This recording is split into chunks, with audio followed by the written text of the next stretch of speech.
Welcome to Gene and Mike do the New York Times crossword. Hi, I'm Jean. And I'm Mike. And today we are doing the crossword for Wednesday, January 15th, 2025. So, on a day that in January is not the Ides of January, but 2 days after the fact. Really? Did you do the crossword? I did. And were you as belated in doing the crossword as I was in mentioning the Ides of January? I don't know. Okay. I? Well, did it take you a long time to do the crossword? Like 2 extra days? No. Okay, good. Then you weren't as belated as I was in mentioning the Ides of January. I see. There's a method to my madness. Maybe. Okay. So, yes. What do you think of this crossword? Well, it was kind of, I don't want to say tricky. It was kind of... You can say tricky. No, I don't think that's the right word. It was just subtle. It was a subtle puzzle. A subtle puzzle. That's fun to say. What'd you think of it? Well, I didn't think about subtlety when I was doing the crossword. What did you think of? I knew there was a theme there, and But it was subtle. I didn't really spend a lot of time figuring out the theme. I just solved it, and thought it was a fine Wednesday solve. Okay, well, good. This was by Parker Higgins. This was his 4th crossword for the New York Times. Ooh. He's done 2 Wednesdays and 2 Thursdays. Oh, very good. And I was just thinking of an old-time radio show called It's Higgins, Sir, which would have been really cool if Parker Higgins had somehow worked into the grid. But my guess is, looking at the picture of Parker Higgins, he's never heard the old-time radio show It's Higgins, Sir. Yes, he looks quite young. Yes. And one who doesn't listen to old-time radio, which is how I heard about It's Higgins, Sir. So anyway, I think there was as we mentioned, there was a theme here. There was. And it was subtle. It was. I guess. It was Yes. italicized. That to me is sort of a substitute for... That's how you knew it was a theme clue. It was italicized. Right. But at first it didn't seem like the answer really answered the clue. But you had to kind of think about it, and then you could see, oh, yeah, it does. So the first one was 17 across. Look for trouble. And the answer was stink eye. Stink eye. Yes. So I guess if you think of, we think of stink as an adjective, but if you would think of it as a noun, you're eyeing something that stinks, then you have a stink eye. Well, I think when you give someone the stink eye, you're saying that you're mad about them for something, right? That's that's a phrase of some sort. But you're not looking for trouble. But it's the look it's the look that you give someone when they're in trouble. It's the look for trouble. You're in trouble, they're giving you the stink eye. Oh. I think that's how it's supposed to be interpreted. I was thinking it was like they were eyeing something that was stinky. And so, or that's, yeah. Anyway, that was kind of my take on it. Okay. Okay. The next one was good for nothing. Good for nothing. And that was freebie. Right. That was something good for nothing is a freebie. Yep. So it wasn't good for nothing, which means, not very good, but it was something good for nothing, a freebie. Yes. I follow you on that one. Okay. And then there were 2 that went through the middle of the puzzle together, and the clue for that, it was 38 across and also 40 across. Open for business. Open for business. And the answer was dear sir or madam, which is how business letters are often begun. Right. So it was opened for business, and the fact that it was a sir or a madam meant that they were open to either a man or a woman that they were addressing. So open for business.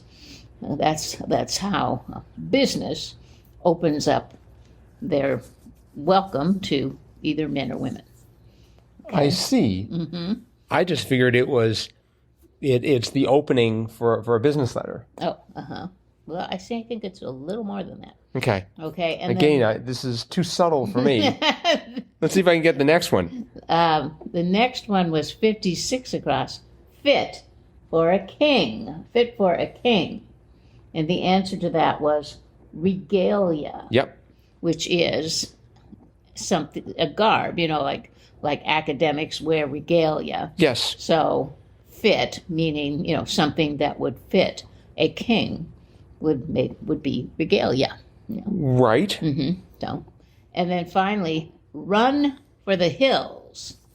And the answer, that was 63 across. And the answer to that was ski slope. So a run for the hills would be, a ski slope. A ski slope. Yep.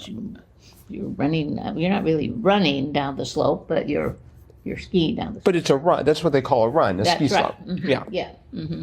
A ski run. So a run for the hills would be a ski slope, not a phrase meaning you got to get out of here. Right. But it's sort of denoting a ski slope. So anyway, those were the themed clues, and if you think about them, they make sense. Very deep. Mm-hmm. Very deep. Yeah. Mm-hmm. Let's see. What else was good here? This crossword was like one across. Went by quickly. Flew. Because I really didn't have too much trouble with I filled it out fairly quickly. Me too. The secret to my success was I didn't try and figure out what the clues meant. Okay. Let's see. We had 14 across. Energy of a sort was aura. That is correct. That was good. And 16 across. Illinois city whose name serves as a shorthand for mainstream taste, Peoria. Peoria. If it plays in Peoria. That's right. We used to live very close to Peoria, yes. Illinois. Yep. And I never really thought of it as a mainstream city, but I thought, I just didn't think that it was like had a wide range of ideas and things that would make it seem mainstream. I thought it was a little more focused in the way people lived and what they did for their occupations and stuff. It wasn't cosmopolitan in any way. It was just pretty focused. I see. I just figured this was some slogan that the Peoria Chamber of Commerce came up with because they wanted to attract more plays. They said, "Hey, you want to see if your play's going to go well in Broadway? Come to Peoria first." I guess maybe they just figure it's right kind of in the middle of the country, so they think people there will just be kind of the norm or the average or something. But I don't think they really were. I didn't really go around surveying a bunch of people from Peoria. Excuse me, sir or madam, would you call yourself... Typical American lives in Peoria, Illinois. I don't think that's true. I'm not sure if there's such a thing as a typical American. Well, that's what they were kind of inferring. If it played in Peoria, it would play anywhere. So. Yeah, and again, I'm convinced that was the slogan. That's why all those Broadway plays were opening in Peoria. Let's see if it'll play here. No, that wasn't in reference to the theater. Oh, I see. Well, they did say play in Peoria. I know, but it meant other things. Yeah, I see. I'm still sort of stuck on the theme here. So I'm trying to interpret play in Peoria as play in Peoria. Nope. Yes. All right. This explains why Parker Higgins got his crossword in and I didn't. Or one of the reasons. The other one being I didn't submit one. Right. That was definitely a drawback. Mm-hmm. I thought 42 across. One who parties hardy was a raver. Right. I didn't know they were called ravers. I've heard of a rave. Right. But I guess participants in a rave are ravers. Right. I got it now. Or raveries or something. Mm-hmm. No, ravers. Ravers. So 2 down. Instrument depicted in Caravaggio's The Musicians. It was starting with an L. And first I thought lyre, L-Y-R-E. Oh, no.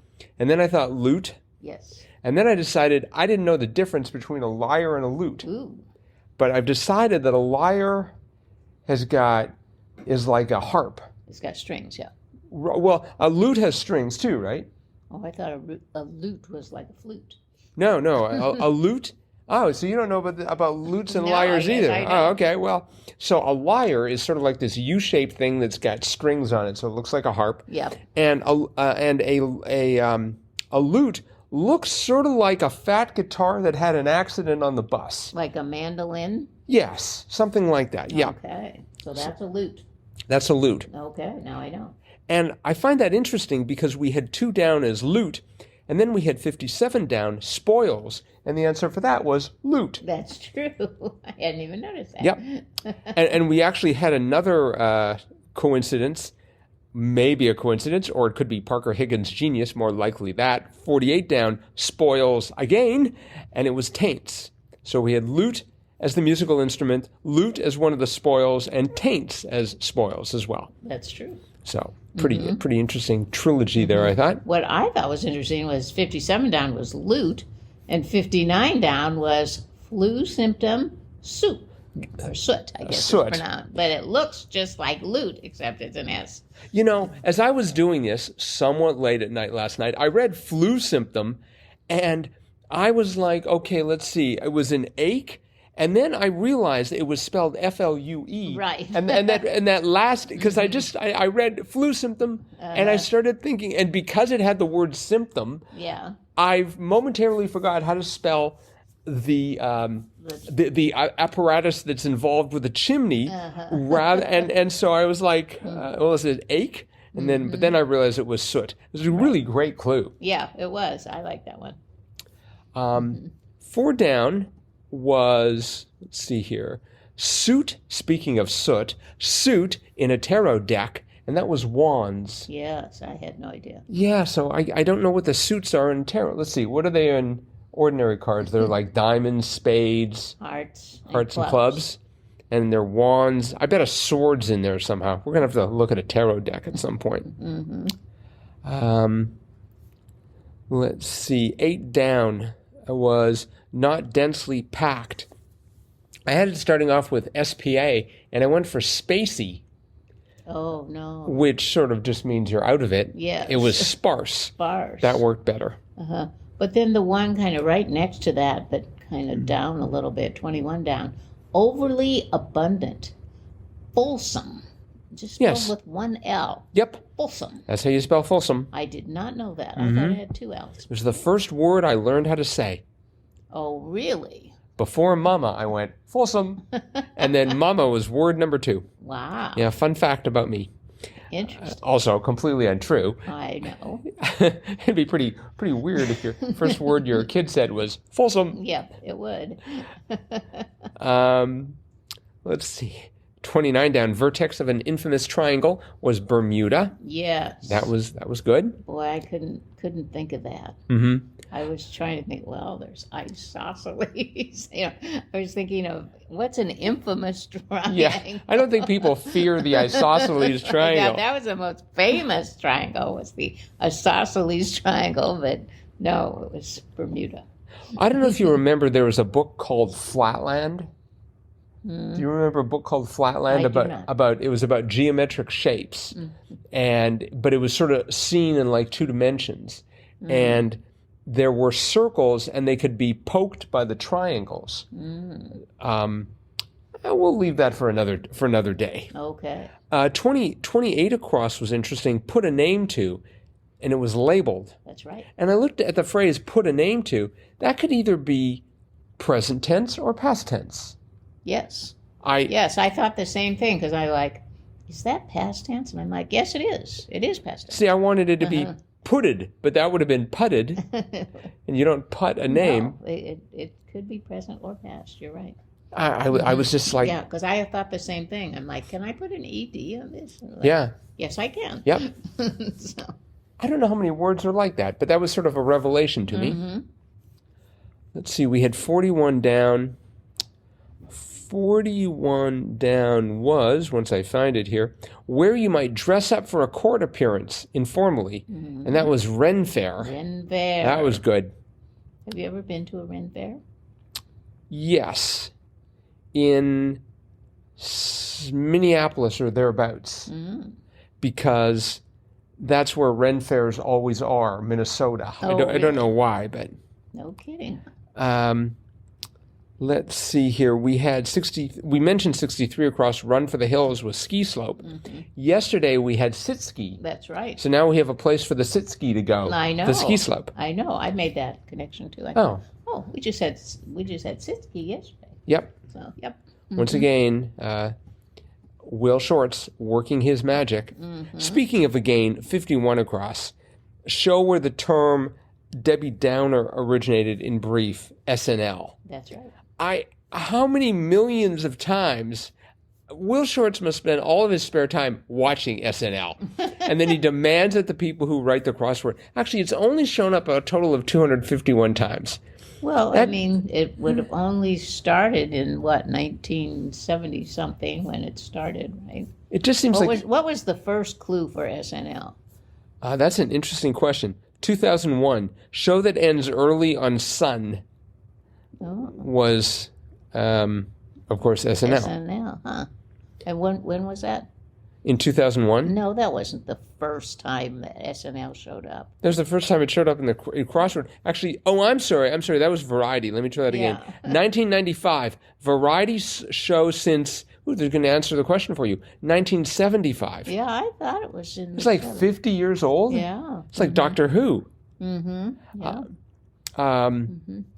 And every single one of these has been with Shorts. I was thinking that maybe there'd be a couple with so there were quite a few with Joel Fagliano. He wasn't sitting in that long as the editor, and he's already populated it. It just seems that every day there's an SNL clue. That is not the case. That's interesting that, it started in 75, but it wasn't clued until 95. Until 1995. 20 years it took them to put SNL, and then it's like they couldn't take it out. It's in every other day. but that first clue told you when the show started. Yeah, Very handy. Right. We owe Charles M. Deber, the author of that crossword from March 12th, 1995, a debt of gratitude. But, it's such a diverse show. It probably has a lot of very diverse clues. Like Debbie Downer, that's just like one skit that they once had with Debbie Downer. I just wish they could pick a show from another series. Maybe Star Trek. Maybe they could do Star Trek every second day. Probably not. Probably not, no. Because Trek is a lot harder to work in than SNL. Those are all three pretty popular letters. So. All right, so now we have to address the elephant in the room. That's 47 across, scholar, and the answer was student. So I'm pretty sure that Parker Higgins does not teach at a university level, because it is true that some students are scholars, but a whole bunch of students are not. They're just there to get their degree and get out of there. So I thought that was the ideal definition of scholar. Yes, well, I think. I mean, when you are a student of something, you are a scholar. You are studying it. Well, but yes, I suppose. Let's see. All right, 26 down. I thought that was sort of amusing. Digs out of a hole, maybe breaks even. That was subtle. Right.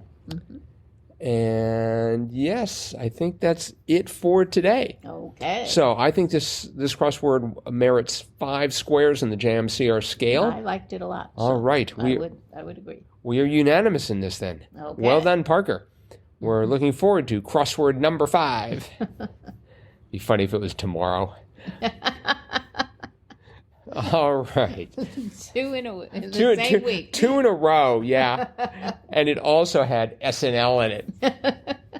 I would not be surprised. All right. Well, that is it for today then. So thanks everyone for listening. Yep. Hope you're enjoying these podcasts. Let us know. crosswordpodcast at iCloud.com. And if we've offended any students with that joke about scholar, we are rescinding it right now. We were just kidding. That is it for today. We'll be back again with our cutting edge analysis of tomorrow's crossword tomorrow. Bye-bye.